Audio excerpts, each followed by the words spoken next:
Κανονικά πρέπει να κάνω αφωνία.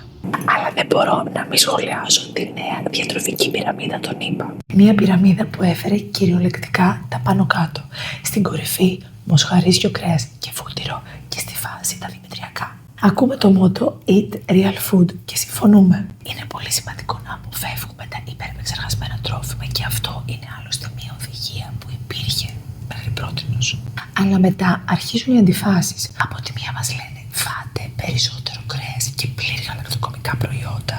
Από την άλλη μας λένε κρατήστε τα κορεσμένα λιπαρά στο 10% των συνολικών θερμίδων που καταναλώνετε καθημερινά.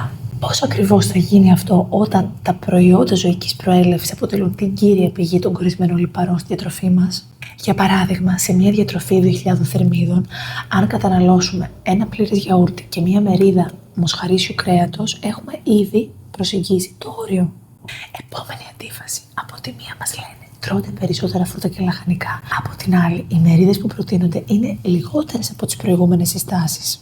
Επίσης, δίνεται έμφαση στην πρωτεΐνη. Οκ.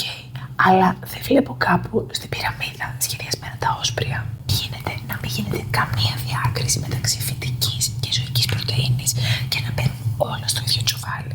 Και κάτι τελευταίο.